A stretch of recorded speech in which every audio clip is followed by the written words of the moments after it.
Back now on the news of New Jersey Senator Bob Menendez, convicted today of taking bribes, including cash, gold bars, and a Mercedes, all in exchange for using his influence to help two businessmen. And the senator is now facing the possibility of expulsion from the Senate after being found guilty on all the counts against him. Analysis now from the trial attorney Misty Marris, who joins us. There's a lot. We've talked about this trial, all the, like I said, the gold bars and the Mercedes and all these things that stand out and make headlines. What stands out to me is the guy, as I mentioned at the top of the hour, was the chairman of the Senate Foreign Relations Committee when all this is said to have happened. What stands out to you about the guilty verdict?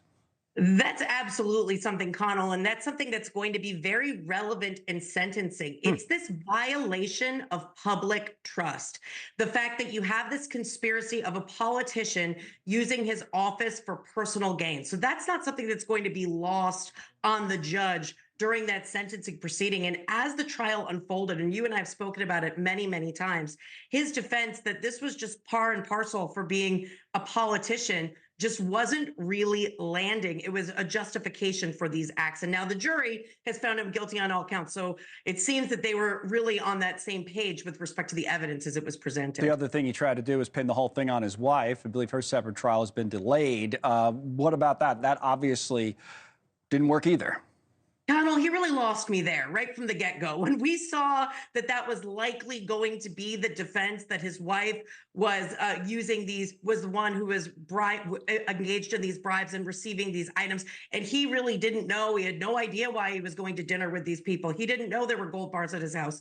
It simply wasn't believable. And it goes back to my prior point, that violation of public trust, because he's the one who's the politician.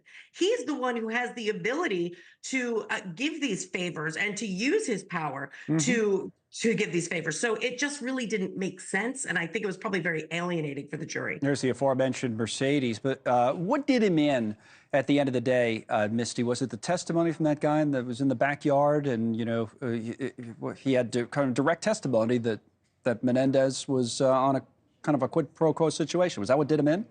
Yeah, I think it was actually his co-conspirator, who was a turncoat and actually testified for the prosecution, very much explained the scheme and the benefits that he was receiving in exchange for these bribes. So while he had two other co-conspirators who were defendants, the jury could really envision how this overall played out. And I think that was really what did him in at the end of the day.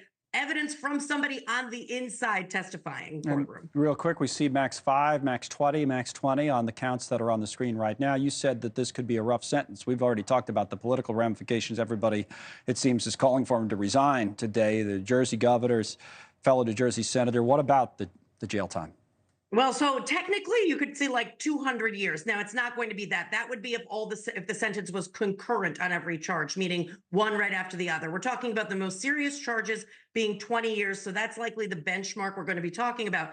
But unlike a lot of the cases that we've seen, I do expect to see some jail time.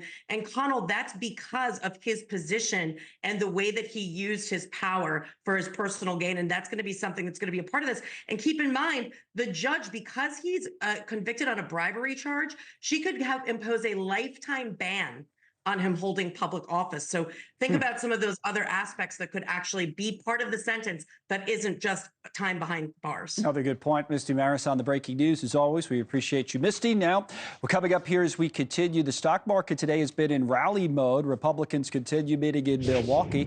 What about the longer term, though, and the outlook from investors on Donald Trump's economic agenda? Thanks so much for watching. Just go to joinnn.com to find NewsNation on your television provider. And don't forget to click the red subscribe button below to get more of NewsNation's fact-driven, unbiased coverage.